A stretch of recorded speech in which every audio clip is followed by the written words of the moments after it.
Hi, I'm Henry, founder of Prod MBA and product leader. My guest today is Henry Latham.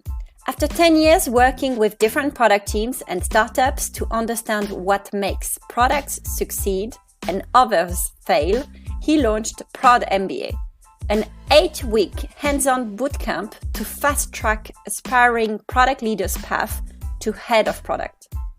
He has coached over 280 product managers on product strategy over the last 3 years.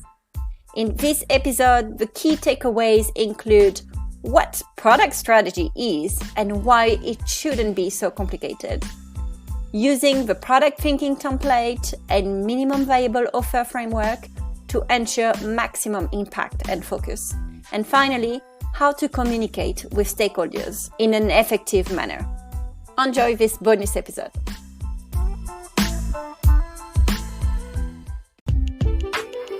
Welcome to Product Perspectives, the podcast for product people that gives a voice to their stakeholders, hosted by Magali Pellissier. Each weekly episode shows you the other side of the product with interviews of the people who contribute to making products a success. They are engineers, writers, marketers, support analysts, UX designers, or even salespeople. Not only will they get the credit they deserve, but they will share their perspectives on what makes a good product and product manager. Stakeholder management is a key skill for product managers. So just as you're obsessed with listening to your customers, let's hear from your stakeholders. Thank you very much, Henry, for being with me today in this bonus episode in which we're going to talk about product strategy. And the first thing I'd like to ask you is to give me a bit of context. What's your background and how did you come about founding Product MBA? So I started my first business about 10 years ago. I was actually traveling by myself. I'd done a year of teaching in Spain, saved up some money, went traveling in Brazil to self-teach Portuguese and spent a lot of time alone. 4 days on a boat by myself in the Amazon. So during that time, came up with the idea for my first startup, which was really to help sort of backpackers stay connected and map out their journey. After that, went back to do my final year at university and started building a team. So I had really no experience, no knowledge of business or product, but got a team together. We got a product out. We even got some traction. So we got 10,000 users in an App Store feature within the first week. And off the back of that, went into an accelerator program, got some initial investment, and then tried to turn it into a real business in the second year. However, we, made every mistake you can imagine. Decisions driven by ego, no customer research, no strategy, and I just no experience at that stage. So 2 years in, that company actually failed. And, in the aftermath, particularly for me, very difficult, you lose your purpose and this thing that's been driving you every day. So I took a step back and, tried to ask myself, well, why did we fail? And then, why do products and teams generally fail? Why do some fail and why do others succeed? So really, since that moment over the last 8 to 9 years, my focus has been on trying to understand what makes product teams succeed and fail, what makes product leaders succeed and fail as well. Fast forward to about 3 years ago, I've done lots of different roles as a consultant, freelancer, founder in startups and more established companies. And 3 years ago, I decided to start another business, and this time I wanted to do it on my own terms. So single founder, no investment this time as well. And so really ran the process that I teach product managers and product leaders that we train now, which was trying to uncover an opportunity in the market, validate a product strategy, and then ran an initial prototype of Prod MBA, which is essentially an 8-week bootcamp where we, rather than teaching people just the theory of product management, actually get them to build a real product from scratch all the way through to revenue. And over the last 3 years, we've just iterated that. Small boot camps, 20 people or so every 3 months, iterate every single time, really work closely, coach the people we work with, and I've just tried to improve it every single year. Right. And I think you're right around the fact that there's lots of content. If you want to learn product management, you can watch videos, listen to this podcast and all sorts of things, but there's nothing like doing and actually being confronted with a problem and having to resolve it, realizing that the data is messy, realizing that you don't have enough users, realizing you've got all sorts of problems and working to resolve these as best as you can. Yeah, spot on. And, product's relatively unique in that regard, right? So to take, if you do a coding boot camp, the theory translates to practice. You write a function and you're going to get the same answer every time you do it. In product, it's very nuanced. Context is really important. Stage of company, luck, the value proposition you have, for example. So everything's very nuanced. And, take week 1, for example, we get students to teach them, okay, how do we generate and actually qualify product idea problems to start with? And simple learning, like getting excited about a problem, then going and speaking to, say, okay, I think people struggle to find the right bicycle for them. I go speak to you, Maglia, speak to 4 other people, and very quickly realize in some cases, well, that's not a problem, or the problem is very different to what I thought it was, or, say the soft skills as well, like facing your ego, for example. How do you pick yourself up and go and iterate and look at another problem or test out another idea, for example? That's really easy in theory, understanding that we should build and test and iterate. In practice, it's difficult because we've got our ego, we've got pressure from stakeholders, we've got, other team members as well, conflicting interests, conflicting ideas there. So we try and, really throw people in the deep end whilst giving them support just to, get as real world actionable product experience as possible. Right. And one of the things that you've noticed when you said you studied what makes some products successful and other not, is that you think that the majority of companies don't actually have a product strategy, either because they think it's too complex to understand, they think it's just a sort of plan, my roadmap is enough, that's my strategy, or they don't really know how to communicate it clearly. So let's just define it first. What is a product strategy? And then why is it important to have a strong strategy in place? Yeah, great question. So product strategy is very misunderstood. Product strategy tends to be understood as this very complex, holistic topic, which it is. For example, many product professionals will push the idea of product strategy encompassing everything from the value proposition to our business model to the different strategic steps we might build into our product, different features, maybe even different products that fit together to drive towards sort of a longer term outcome. We don't need to know all of these things to get started with product strategy. However, product strategy doesn't need to include value proposition and features and outcomes that we're looking for in revenue model, for example. I think personally product strategy is quite simple. Prefer, Minister Perry's definition of product strategy really being about just clarity around what we focus on and what we do not focus on. So coming back to our conversation, in our case as Prod MBA, right, what do we focus on? We don't have famous teachers, right? We don't have trainers from Google, Facebook, etc. We don't cover every single topic in product management like something like Reforge does. What we focus on is, is what we're doing hands-on, one, and secondly, is it actionable? Can someone go and put this stuff into practice? So our product strategy is based around hands-on actionable product training. So when, let's say, one of our community members, or if I, come up with an idea of how we might improve product, first question I'm going to ask is, well, does it make us more hands-on? Does it make us more actionable? If not, we don't focus on it. It's not our thing. If it is, hey, let's talk about it. Let's see whether it makes sense. More successful example, take Superhuman. And this is a company that outcompetes Gmail, charges $30 a month per user. They've got a wait list of nearly 1 million people as things stand. What do they promise? They promise the fastest email experience ever. And because that's what they promise, that is what they deliver, and that is what they continuously try to improve upon. Speed, fastest email experience ever. That really for me summarizes the crux of product strategy. Again, yes, it's important to think about, okay, what's our business model? What kind of steps are involved to deliver on that product strategy? But if you just get that clarity around what to focus on and what to not focus on, right, differentiation, focus in terms of your value, then, that's the big thing. That's the one thing you cannot not be clear on, that you cannot actually execute upon. Right. I like the idea of what we don't do, and I often add this to my presentations. This is what we do, but just to make sure, this is everything else we don't do. Yeah, great tip. Mm-hmm. Awesome tip. And but then in what you described, product strategy, then do you understand this well as a mission? Our mission, if I take your company right now, Prod MBA, is to train product managers with hands-on and actionable content and practice.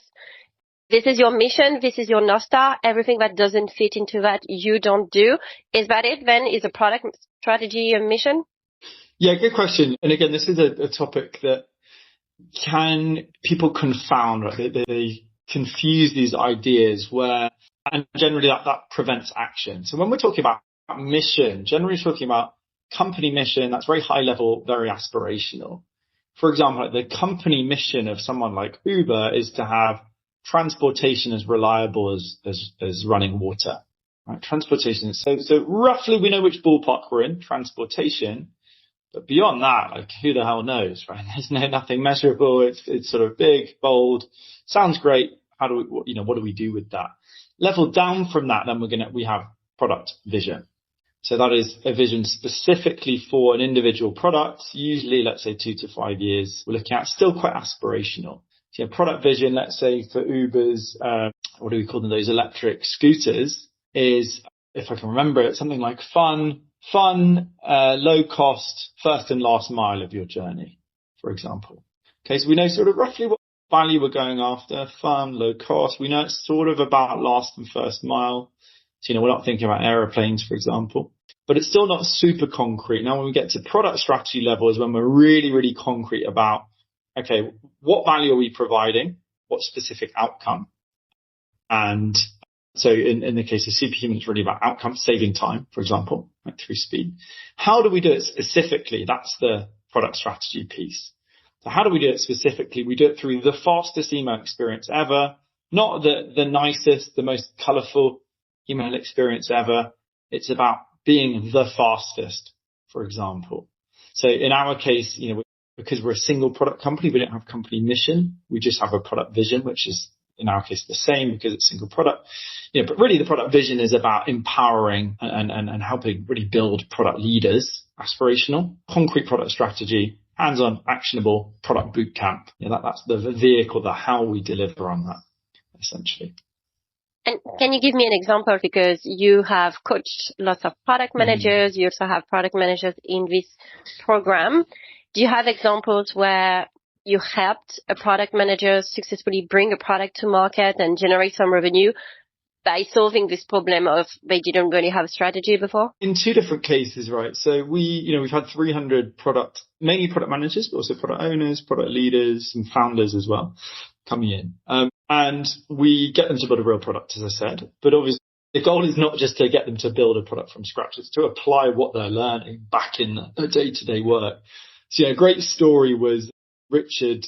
Richard is based in Berlin. He's now head of product. Came into a new company and typical situation, right? Working with the founders and executive team. He came in as product lead and they said, okay, Richard, here's a massive list of things we want you to build. Now, before he would have probably said, okay, well, let's build them because, it's easy to realize when we're in a waterfall system where the executives are just telling us what to do. We know that that's wrong, but many product people are not good at then saying, well, here's the alternative because they don't have product strategy. They haven't worked with product strategy before. So it's not their fault. It's just it's a gap, a big gap that we see between product managers and leaders.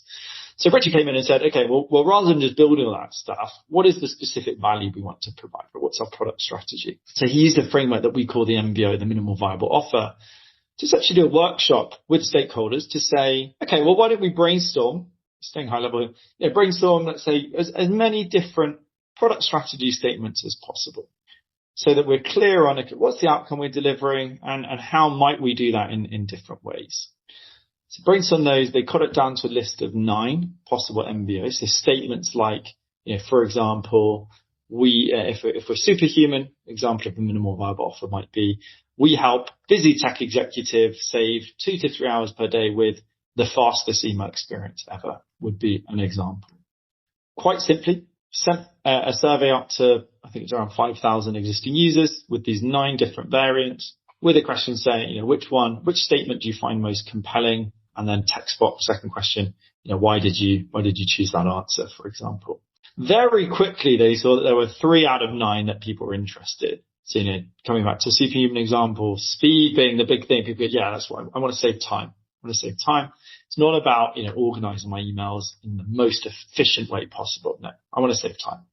So tested out 9 statements, cut it down to 3, and then completely recraft the roadmap based on those 3. I know that since he's been promoted to head of product rather than product lead, and I think last time I spoke, he said they've been really driving multi-million-dollar revenue through that new focus.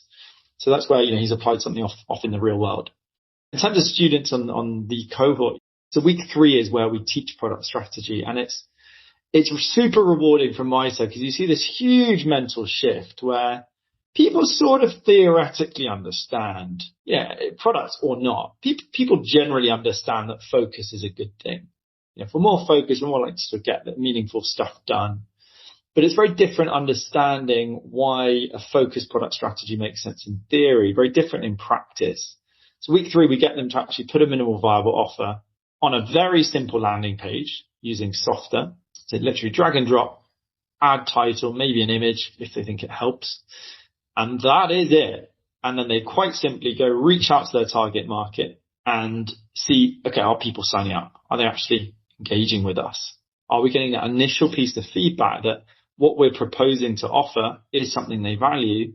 And therefore, can we be confident recrafting all of the work we're going to do, right? That whole roadmap, all of our resources on focusing on A and not on B, C, D, E, F, etc. So that realization almost everybody gets in the program. That moment we're like, oh my God, wow, I've got real people signing up for this offer because it's really specific and because it's focused. And then further down the line, we have, different prototype bamboo towels. So surprisingly soft material specifically it was for women, female gym goers, something about sensitivity of skin. So he built and prototyped, tested the value proposition, sold units of that, and now is running that as a side business. Another one, Knitting, based in the US, built and prototyped a no-code tool where he helps US young professionals select the right investment options for them, the right retirement plans for them, for example. So the key thing is that realization of going from, I sort of theoretically understand product strategy and the need to focus to, I've internalized that, and now every product I build in future, I'm going to make sure that we're really focused in going to deliver value. We're going to deliver.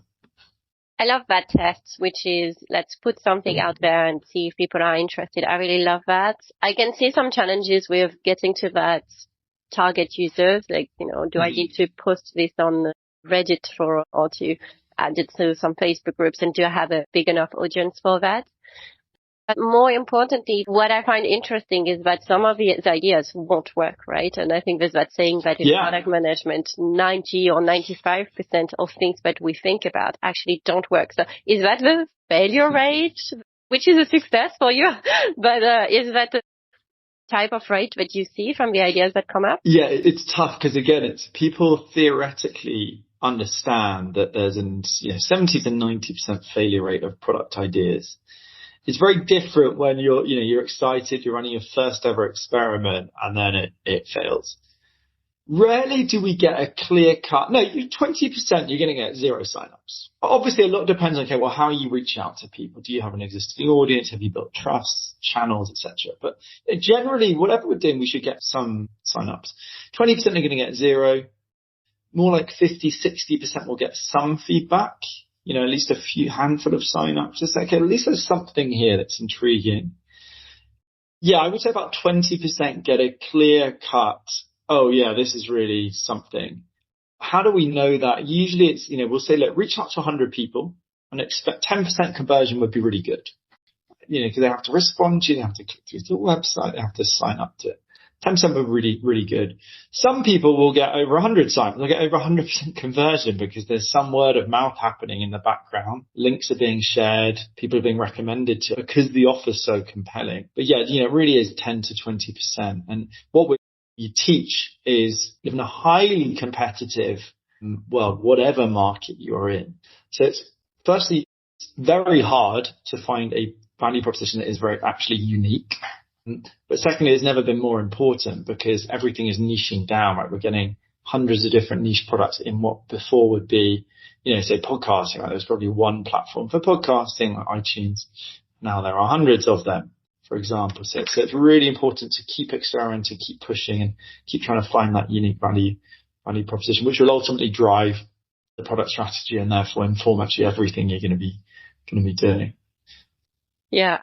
This idea of niche is quite important because you see so many platforms or solutions claiming to be the leader in, but they've reduced so much the segment. But yes, they are the leader in that segment, in that very niche, but actually there is hundreds or dozens of other solutions in the same ballpark. Yeah. So you just said you've got this tool in which you can create a quick prototype or even just a button on a website and then test the demand essentially and how much people value what you plan to build.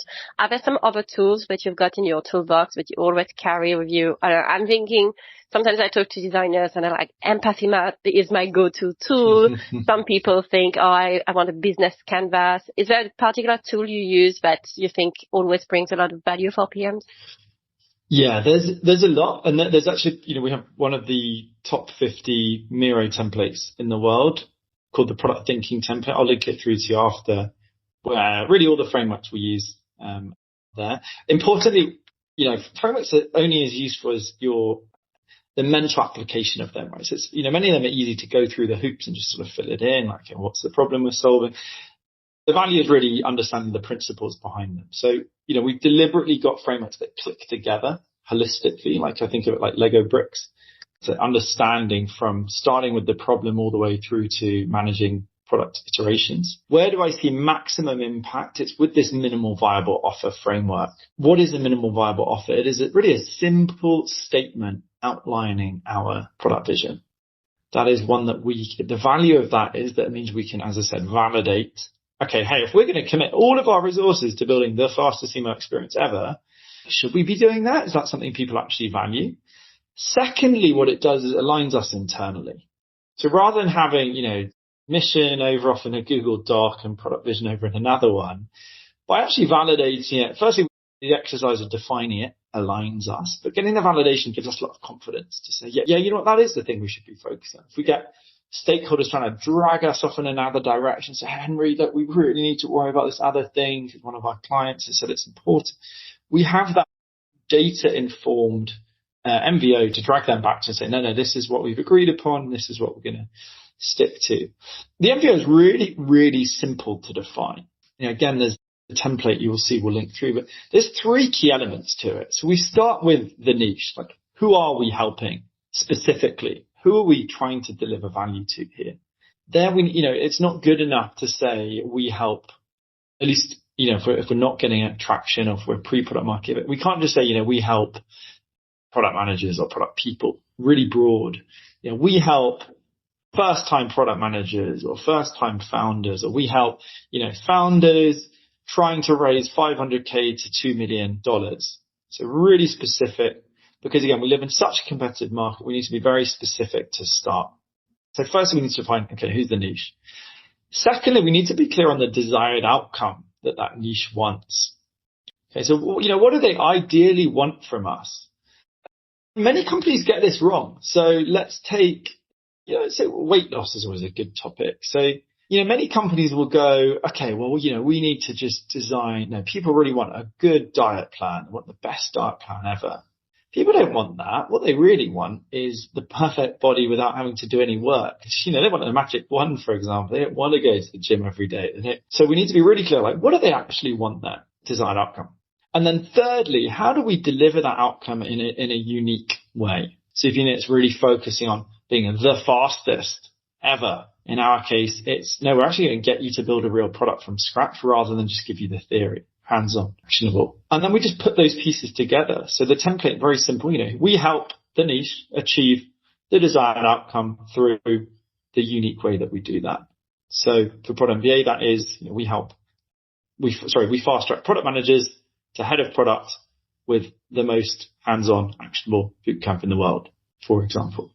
And it really is that simple. We go off and test that. And as I said, that helps us validate that, this is valuable. But secondly, internally, it's really powerful as a tool for alignment. And when we get that product strategy clear, the reason why it's so high impact is that I think of it as like, dominoes. This is the big domino. This knocks everything else into place. If we're really clear and aligned on the product strategy, prioritization's easy. Sure, there's nuances to it, but it's pretty easy because we can suddenly go, is this going to help us be the fastest email experience ever or not? If not, we don't even talk about it. It's just not our thing. Some other product can do that. That can be their focus. So all of that stuff around, stakeholder back and forth and trying to say no and explain, all of that's a lot easier, right? We're still going to get those questions, but it's just a lot easier now because we've got a really nice anchor to say, no, that's not our thing. That's somebody else's thing. So everything else becomes easier. And it's why, I find it really frustrating. I'm on LinkedIn a lot. Endless posts about should we do 2-week sprints or 3 and tips on saying no to stakeholders, because none of it matters if we don't have the product strategy in place, because we're probably working all the wrong stuff. And secondly, it's just, such low level tactical things that it just, they're chipping away, making 1% improvement rather than 50, 60, 100% with the work we do around product strategy you can do. I like the fact that you explain everything in simple terms, and when I listen to you, product strategy sounds a lot more simple than what it is when I read a lot of online courses or blogs, and I have to follow this framework, and it's quite a complex framework. So when you talk about it, it sounds really simple, and I think, oh, okay, well, surely I can do this. So it's very reassuring. Firstly, thank you. That's good. And that's the whole reason that I wrote a book on this topic. Product strategy is simple. There's complexity for sure. And, for example, there are multiple stages to building out a product. We don't just arrive at having the best product ever. We have things like, defensive moats. So let's say, see if you give an example. Okay, we launched products going really well, but how do we maintain that with, Gmail at some point are going to turn around and say hey, what is Superhuman doing? Let's throw our massive resources at destroying this company. So there are really important things, network effects, economies of scale. Again, how do we build defensive moats? How do we break down this product strategy into logical steps? That stuff is super important, but it doesn't matter if we are not crystal clear about the initial product strategy, that area of focus, how we deliver that on a high level before we break it down. The big mistake companies make is either they just don't have a product strategy and they just say, hey, let's try and build everything. Or the other side, they overthink and they try to, from day one, be really long-term, play sort of 4D chess rather than saying, no, keep it simple, be really focused. Let's get that done. And later we can start thinking about, the long-term product strategy. And having worked in a startup and implemented products from 0 to 1, I can tell initially there's no way you can make plans going 2 years ahead. Exactly. You just don't know. Yeah. You want to keep an eye on it for sure. You need to keep an eye on the future. And, you can obviously cause huge technical debt. Is a good example where if you're thinking just in the next 3 months, you can kill your business in a year, 2 years by making the wrong technical infrastructure decision. So it is important. You need to get there as well. And you're not going to do that without product strategy. Great. Talking about startup, we've got a question for you from Sarah, who is a freelance product leader. Let's hear it. What techniques have you seen work best to engage key stakeholders in creating a product strategy? I'm particularly interested in startups where I have found they tend to prioritize speed over alignment. Yeah, good question. It comes back to the MBO, which we've talked about. Having clear statement, following this very simple template of who is the niche we're, if you imagine just the discussion around, okay, who's the actual niche we're focused on? Like, who is that person that we need to really zoom in on? Because most companies will have 10 different personas. So really zoom in on the niche. And we may have different MBOs for different niches, by the way. If we talk about a founder and a product manager, there are some similarities in terms of what they want, but they have different needs. So it's kicked off that conversation about who do we want to target? Do we do that with different products? Can we align those same product? Second, the design outcome. And then thirdly, how do we deliver that in a unique way? So MBO is really the starting point there. And I think a great point on startups. We have this funny idea that, all startups are chaotic and that's just how it is.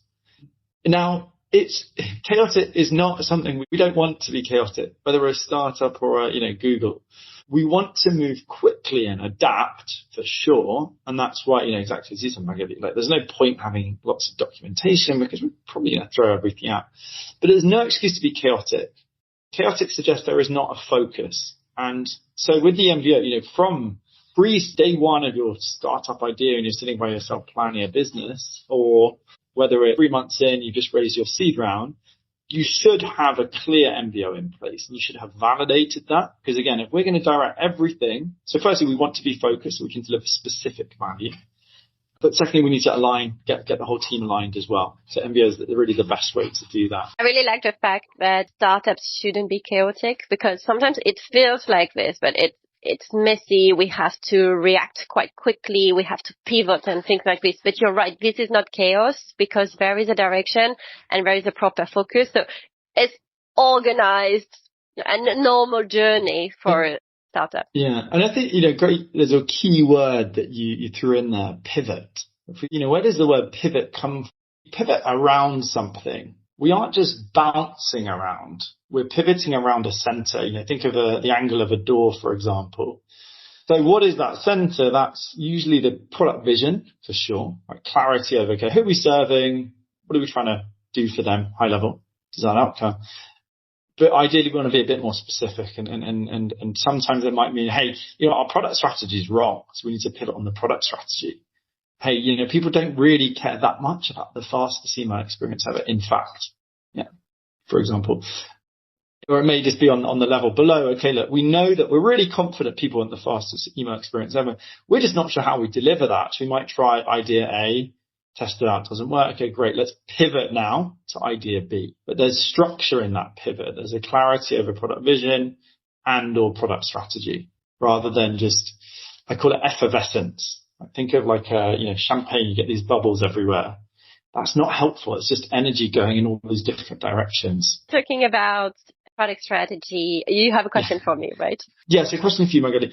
Success ultimately depends on getting your product strategy right.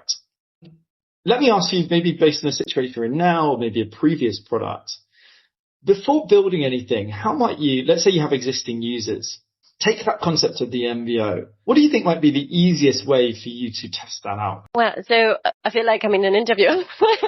No, I think all the methods you've talked about earlier, let's put it out there. So I'm putting myself in my shoes, which is I'm already maybe a product manager. I already have that company and there's already a product. So it's much easier for me because I already have that audience. They already use the product, for example. Yeah. If I put a button or if I show them something, I can gauge the interest for this. There's other things around doing some research online. I'm quite passionate at the moment about tools that could help you be more efficient in your competitor and trends analysis, because as a product manager, we're short on time, and let's be honest, I think competitor analysis and that trend analysis is the thing that we don't do very often, and we do it in batches. So every 3 months, if you're lucky, every 6 months, or every year more likely.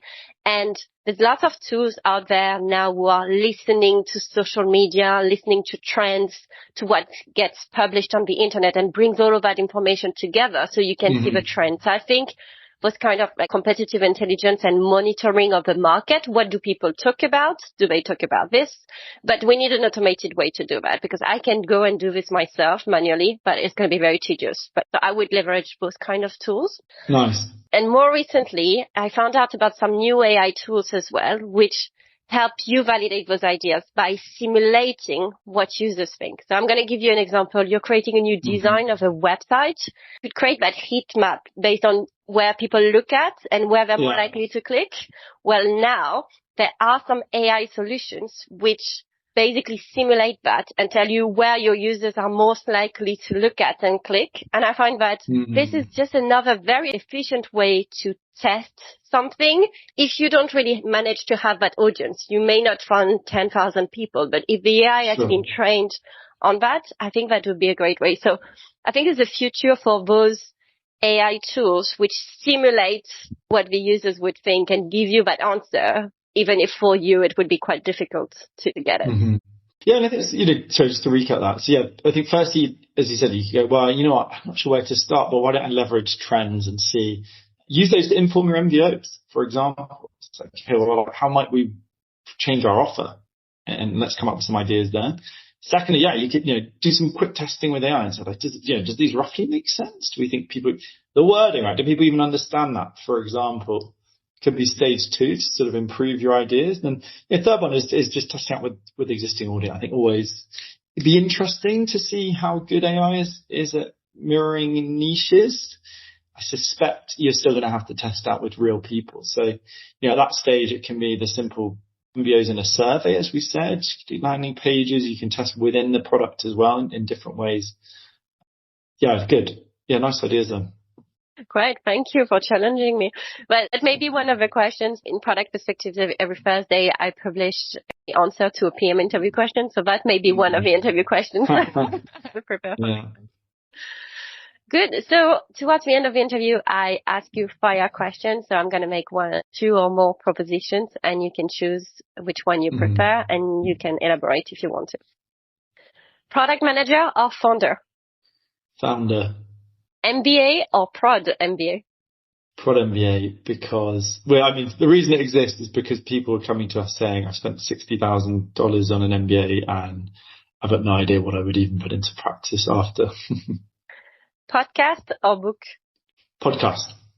More immersive. You tend to get the nuance of a story of the podcast. In person or remote? In person, not for every day, but I think it's absolutely invaluable. Can't be replaced. Notion or Jira? Or Notion, 100%. Superhuman or Gmail? I use Gmail, funnily enough.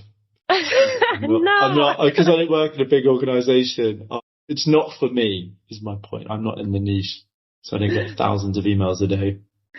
Great. Okay, so if we want to wrap it up and say, let's imagine some product managers have realized that they don't really have a product strategy and they don't really control it either. As you give the example, maybe in a startup, it's controlled by founders. What can they do? What is the best next thing they can do tomorrow after listening to that podcast to say, okay, now I'm going to solve this problem?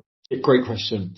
So many people talk about the theory of product strategy is that, director, VP, head of product should handle product strategy. Yeah, sure they should, but most organizations, they're not doing it. So somebody needs to step up and handle that. If not, the product's going to fail. Simple, really simple. So you need to take ownership of it, whatever your role. What to do to get started with it, to really do what's the most impact? MBOs. Download the template and quite simply set up a workshop. Can initially be with your team to say, okay, what do we think we could provide? Like, what do we think our product strategy could be? You can do a really simple discussion or ideation workshop. There's something called the product strategy decider, a workshop that I can send through to you as well.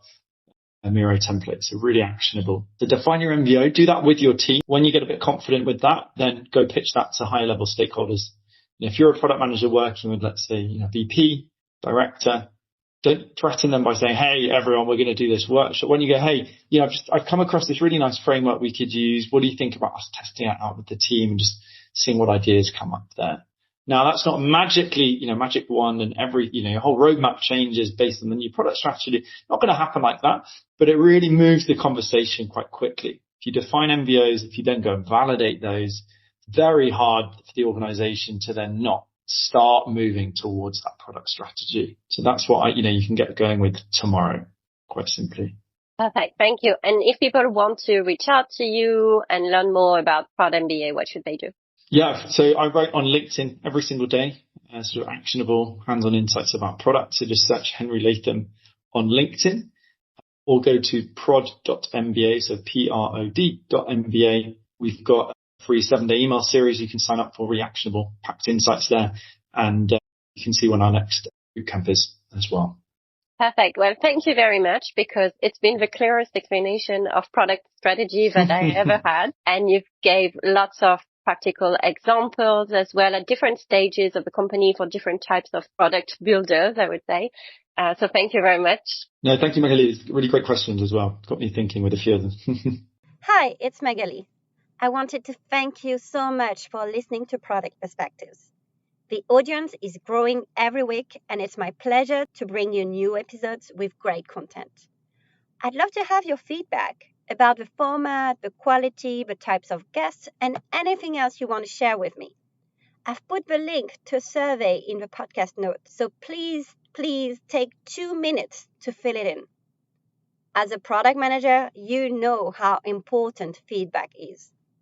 And if you like the podcast, please share it with your friends, colleagues, network, and give it a 5-star rating and review on your podcast platform.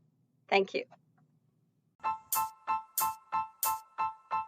Thank you everyone for taking the time to listen to this podcast. If you enjoyed this episode, please share it with your friends and colleagues, and rate it on your favorite podcast platform.